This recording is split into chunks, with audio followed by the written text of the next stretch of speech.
Hey guys, welcome to Gadget 360, and today we'll be unboxing and taking our first look at the successor to the Nokia 5.3, the Nokia 5.4. Now, HMD Global is dubbing this smartphone as a video creator's smartphone, as you get features such as 60 FPS video recording, also spatial audio support, as well as H-log format for video, which all seems very interesting, especially for a smartphone that starts at just 14,000 rupees.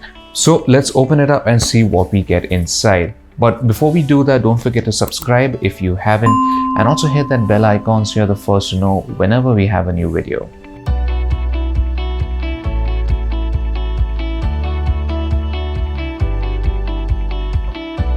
The packaging is pretty standard, and right in front of the box you'll see the sticker for 2 years of guaranteed updates, which is still one of the biggest selling points for Nokia phones. Let's slide out the box, and here we are greeted by the Nokia 5.4. Now let's take it out of its wrapping. Next up is the SIM eject tool, and in this little compartment on this side we have the Type-C cable, a 10-watt adapter, and a 3.5mm wired headset. Oh, and last but not least, we also have some instruction leaflets and the silicone case. Now, the Nokia 5.4 looks great in this polar night colorway, and it's also available in a purple color called Dusk. Now, the entire body is built from polycarbonate, which does feel sturdy. Now, the laminated back mimics the look of glass, but it's also a huge fingerprint magnet, which so far is proving to be quite difficult to maintain a neat look. Now, the phone is also fairly slim, and it doesn't feel too heavy either at just 181 grams. Now, the buttons in the Nokia 5.4 sit a bit too flush to the body for my liking, and they don't really have the best tactile feel. There's a dedicated Google Assistant button too on the other side. Now, the Nokia 5.4 also has a headphone jack on the top and a USB Type-C port at the bottom.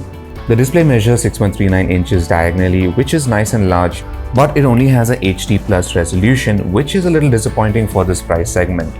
On the plus side, the brightness and color seem to be alright in the short time I've been using it, but do wait for the full review for my final verdict about it.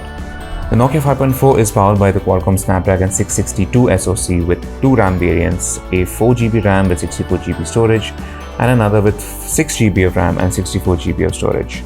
The internal storage can be expanded via the dedicated microSD card slot. Now, for the price segment it's competing in, it's not the most competitive SoC, but HMD Global is banking on its software and camera experience to balance that out. Now, speaking of which, the Nokia 5.4 runs Android 10 out of the box. However, the Android 11 update is expected to roll out very soon. Now, other than software, the cameras have gotten a bit of an upgrade from last year's model. You now get a 48 megapixel primary camera, which is bumped up from the 13 megapixel sensor in the Nokia 5.3.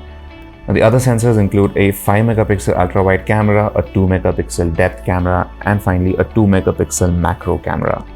There's also a 16 megapixel selfie camera in the hole punch cutout.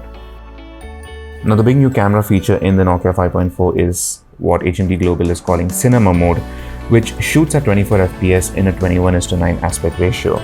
Now, you can select between different video bit rates as well, and even enable H-log format, which captures a flat color profile so it can be graded later on.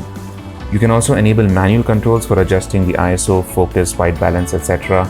And you can even add various filters. Now, this is something which looks pretty interesting, especially for this segment, and I'll be testing this out a lot more, so don't forget to check our full review video when it's out soon. So that was my quick unboxing and first look at the brand new Nokia 5.4. Now, I will be testing this phone out over the next couple of days, so stay tuned for the full review coming very soon. And as always, for all things tech, keep it locked on to Gadgets360.com.